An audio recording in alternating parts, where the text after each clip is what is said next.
If you're wondering, in the midst of a pandemic, whether this is the time to either start or invest in your current major gift program, our podcast today will give you the inspiration to do it.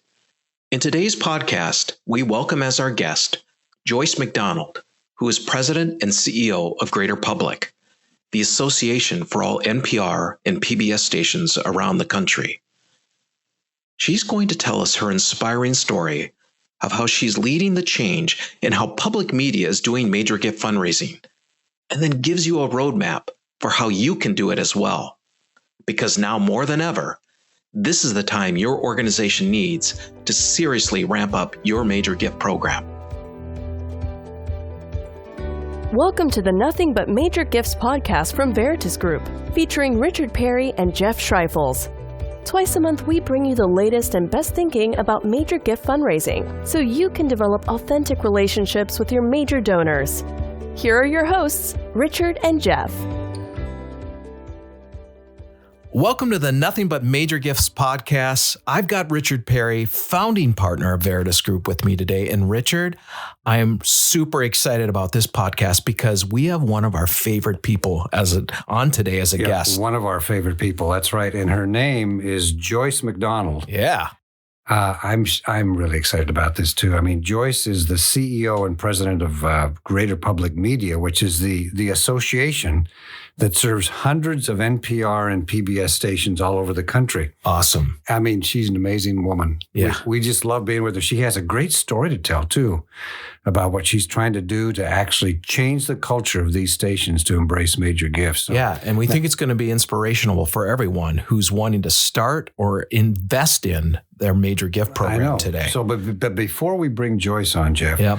I just want to talk briefly, I think both of us should just talk about this, about why now is the time to start, or at least start investing in a major gift program. Exactly. Well, right now, we're witnessing probably the greatest transfer of wealth that is taking place right now. It's huge. Those boomers that everyone's making fun of, right? We don't. We love the boomers. We love them all. I mean, and then closely following them, Generation X will be starting to give in their prime giving years. And this is a huge amount of money. So, go research that if you don't believe us, because there's the greatest, like those words, the greatest transfer of wealth is happening right now. Yeah. Right and now. So you have to be prepared for that. And what does that all mean? That whole 80-20 rule that we used to hear about, where, 20% of the people are really giving 80%, that's changing. It's like 10% or even 5% is giving 95 or 10 to 90% of the total revenue. So you've got to have strategies in place for that 5 and 10% of your donor file that is giving the most of your revenue. Exactly. Direct response programs. And while they're still effective, they are, and we love them. Because we're actually come from that world. We're direct response folks. Now they're bringing in less ROI, although they're good programs that actually feed the major gift program. Well, they're critical. Yeah, it's critical. Very critical. So we're, just to be clear, we're not down on direct response, right? But the fact is, the return on investment for direct response is in decline. Yeah, and if you're wanting those larger gifts, transformational gifts, you've got to develop strong relationships. You're not going to get a 6 or 7 or 8-figure gift if you don't have a personal relationship with those donors and are connected and know the passions and desires and their interests. If you don't know that, you're not going to be able to ask for that type of a gift. Well, and you're not going to know that unless you have a disciplined and structured donor-focused program in place. It's a whole system. Which is what we call the Veritas way. I know. So it's exactly. And then, just having the whole philosophical approach of having a major gift program that is going to ensure higher donor value and retention, you've got to have that overlying approach to major gifts. Yeah, and you've got to tell donors. We're always onto this. You've got to be able to tell donors how their giving is making an impact, right? Or you're not going to be successful. And here's the thing. Yeah. Major gifts done properly. Yeah. It's going to save the economic day of your nonprofit. It's just going to do it. But it has to be done right. It has to be done right. Exactly. Now, okay, so all of those are really good points. And I think now this is the perfect time to bring Joyce on, because Joyce is actually doing all of this with those NPR and PBS stations around the country. And wait till you hear her story and what's going on behind the scenes there. It's truly amazing. It's absolutely amazing. Yeah. So, Joyce, welcome to the podcast. Thank you for joining us today. Well, it's absolutely my pleasure and my honor to be with you guys. You have been awesome to work with over the last, what has it been? Almost 2 years, really kind of working together on this and developing. So much fun. But let's just start out here's a question for you. So you've been involved in public media, forever? Like 1,000 years, right? Oh, I'm not that old. She's no, only you're 30, she's 32. A veteran. Yeah. But give us a history from your perspective on how public media grew up in fundraising and why now you're feeling the urgency to start helping these stations build a culture that embraces major gifts. Oh, I'd love to share that story. Yeah. So public media, as you may or may not know, has only been around since the 1960s. And as it became a force to be reckoned with in society, it had developed what we call community support, which other types of nonprofits may call an annual fund, that these organizations basically saw as a show of love from their listeners or viewers. And my goodness, who wouldn't want to have a broadcast signal when it comes to asking for support in the form of donations? I know. So we really, as an industry, built ourselves upon the broadest possible participation of a community in not only listening and viewing, but in donating. Yeah. And for many, many years, that was the growth area, the growth engine for stations across the country. We then got a little more sophisticated and introduced sustaining membership. Yes. And those of you who have listened to or watched a pledge drive are familiar with these concepts. Sustaining membership was an additional level of commitment on the part of those donors. And then from there, stations started launching what we would call a mid-level donor program and going on the air and asking for, $1,000 or $1,200 over the course of a year. And really sort of thought of those donors as the cream of the crop, major donors for whom they would get an extra luxurious tote bag, and they would get the opportunity to come in and have a tour of the station. Yeah. It was very still transactionally based. Yeah. But over the 20 years, no, it hasn't been forever, that I've been in this industry, almost universally, station leadership, national organization leadership talked about major giving as the big area of opportunity. Right. And I spent years at NPR and at the Corporation for Public Broadcasting, and then was lucky enough to be recruited for my current role about 2.5 years ago. And from the very first day I considered taking this job, I said, we got to do something about this major giving opportunity that I've been hearing about for 20 years. Yeah. Yep. And that's how we got together, right?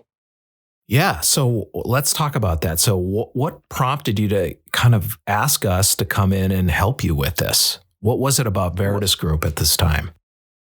Well, one thing I knew for sure was that we did not need to reinvent the wheel in public broadcasting. Yes. We're very aware of other institutions in our communities across the country who have well-established, very productive major giving programs. So I knew that there was somebody out there who knew how to do this, and that we should find those people who could help us.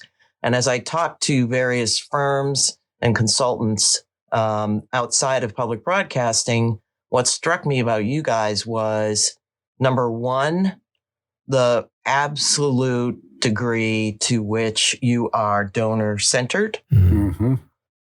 But that combination of donor-centered and data-focused was what told me that you were the folks to work with.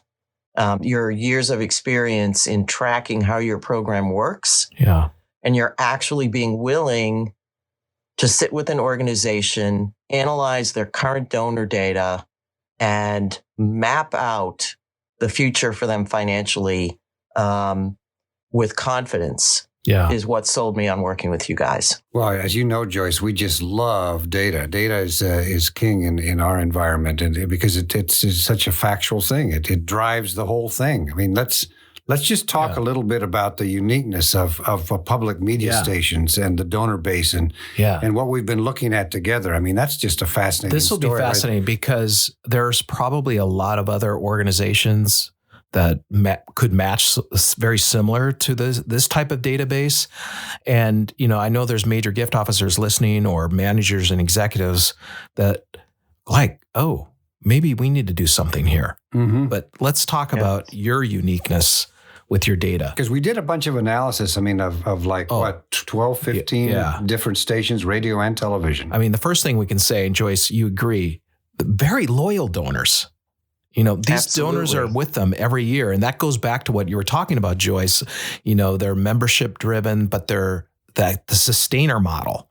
And even at higher levels, like 1,500 every year, they're just like clockwork, or 5,000 every year. You see these donors in the donor base that are giving every year. And some, a lot of nonprofits would love to have their problem, right? They have such great high donor retention. Another one is along with that. So they got all these loyal donors, but there's so many of them that are just underperforming. Yeah. Why is that, Joyce? Why do you think? Well, I think it's because we haven't had a culture of forming the kind of relationships with donors that you folks have proven over the years is what leads to those kind of gifts. Yeah. Right. We're very busy sending direct mail, very busy going on the air and asking for lower and mid-level gifts. But the organizations in public media hadn't invested in and really didn't necessarily understand how to structure a true philanthropic enterprise. Yeah. And so our work with the stations started at the CEO level. Yeah. Because, as we all know, it takes full-time, dedicated, major giving staff who are focused on relationships with donors to make this happen. And that was very rare, or perhaps non-existent commodity at public media organizations. So I think we're very good at we're good at galas, right? Mm-hmm. We're good at coming up with the benefits of different levels of giving, but we were not having conversations. Yeah, I think the other thing, Joyce, that we've talked about is having those donor offers too. But I mean, one thing that's symptomatic of flat giving and lower giving is symptomatic of not having really good donor offers.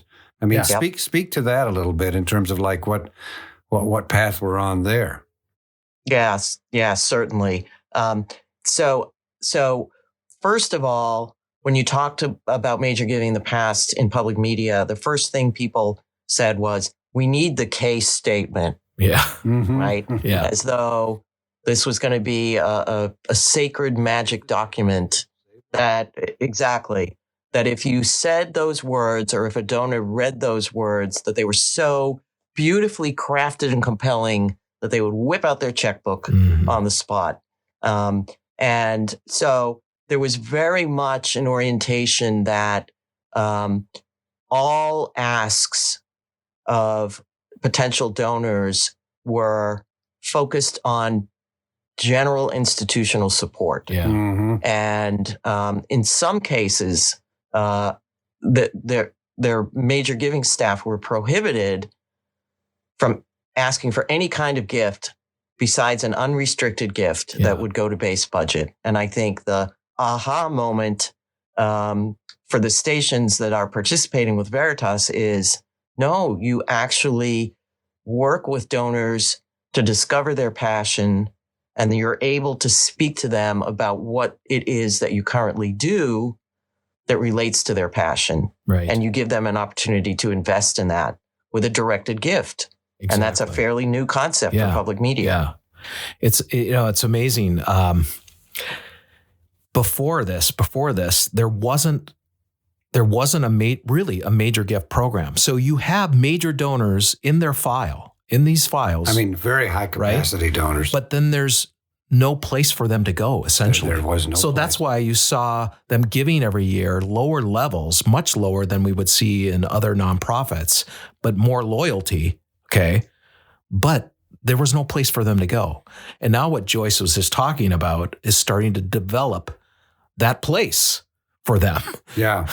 And moving from the premiums and all those kinds of offers to actual things that donors are interested in. I mean, it's just an amazing journey, Joyce. Amazing thing. So, okay, Joyce, now what is your vision now for these stations across the country? What do you see? What do you see happening? Where are we going?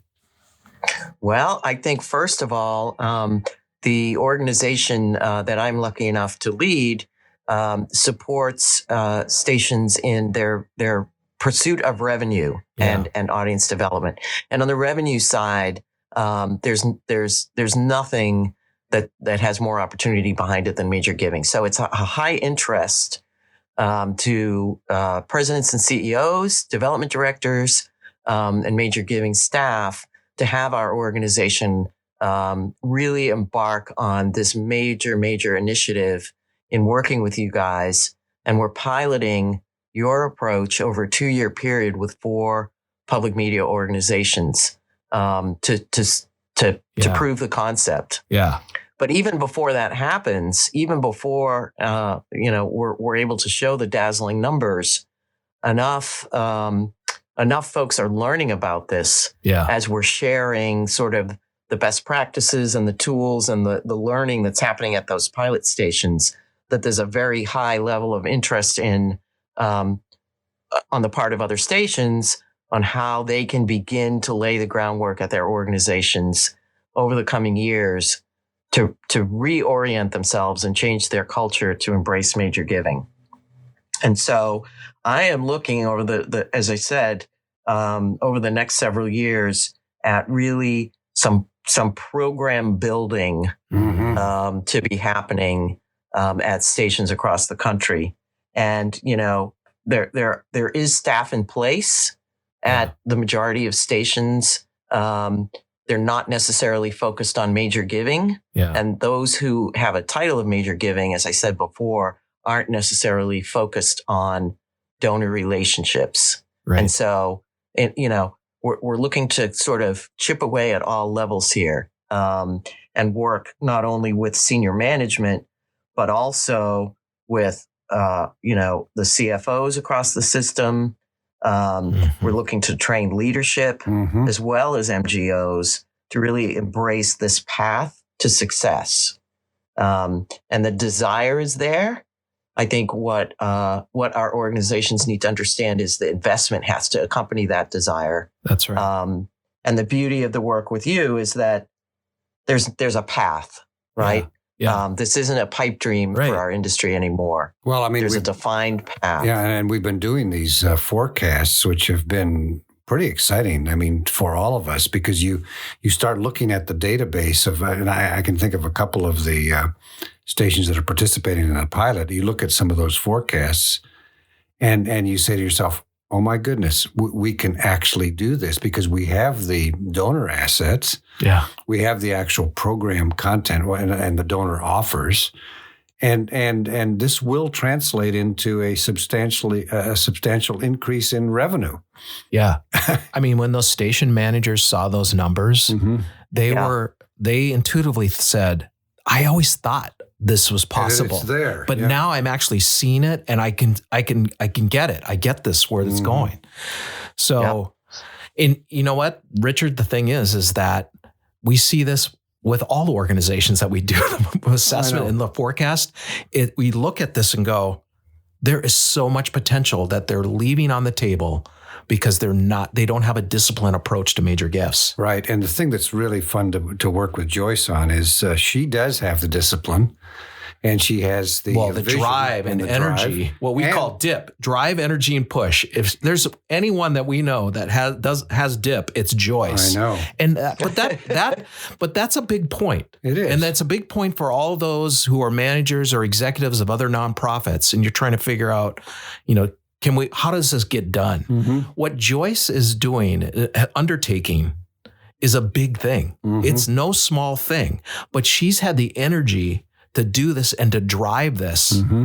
and to make sure that we're moving it forward. I mean, she really is leading this whole process and getting people inspired to do it. That's why we wanted to have her on this podcast, because it actually gives you a roadmap. It does. If you're listening to this and you're a leader and a manager and you have the ability to kind of move the thing forward in your organization, just follow Joyce's lead. She's actually created a path for you to copy. She's showing us that if there's a will, there's a way. And Joyce is the perfect example of this. So if you're a leader and you want to make this happen, you can make it happen. You do have to bring in that inspiration and energy, though. Yeah. Well, I mean, the reason we had Joyce on this podcast was because she is actually showing a real, a very practical path, which involves believing it can be done. Yeah.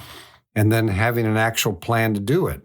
In other words, creating the systems and the structures and putting all of that stuff in place. Yep. And you can do the exact same thing in your organization. And we know there's going to be a huge payoff. Yep. When we did all these projections in 5 years and you saw where they were today, where they are going to be in 5 years, it was like, it's a no-brainer. We have to do this. I know. Most nonprofit major donors are underperforming. I mean, what are all? Exactly. I mean, when you look at all those forecasts that we do, it's amazing. Like we're always saying. I remember, like in the most recent one, we said to the organization that had hired us to work on this project for them to expand their major gift effort. It was like, well, we think you could actually add 8 major gift officers. And the organization manager and leader said, no, what? Exactly. And we see this over and over and over again. So it's because these organizations have so much potential. No one is asking these donors to support at the higher levels of giving. Exactly. And relationships haven't been built. There's not a structure in place. Accountability's not happening. And what we're saying through this podcast is you yourself and your organization have this potential. So, and if your program's not performing, it can be turned around. It can be turned around. All you have to do, I mean, we're just a few months into this pilot program already, and we're starting to see major changes. So these organizations, these public media stations that have been in the pilot, we are already getting great stories from the MGOs of how they're finally connecting to donors. Right. Donors are saying, I've been waiting to talk to you. Uh-huh. They're getting bigger and bigger gifts already, and they're just a few months into it. And then the other side is the whole organization is starting to look at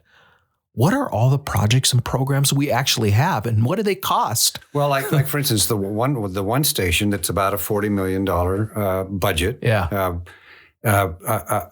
A person that had been with the organization for many, many years was looking at the whole system that we are setting up to create donor offers. Yeah. And where we're basically taking that $40 million and translating it into all these, like 280 different offers. Wow. There's news, there's television, there's all these subcategories, categories. Yeah. And the gentleman said, I've been here for all these years and I've never seen anything quite like it. And so we're seeing this transformation of the old way of doing things to these offers on the table and the whole thing happening. Yeah. And you could do the same thing in your organization as you're listening to us talk. Maybe we should ask Joyce back on here, because I want her to impart a little bit of advice to all those managers, executives out there who know they need to grow their program. And they just need some words. And they know that there's a lot of potential. So Joyce, what advice would you give these folks? Well, I would say 2 things.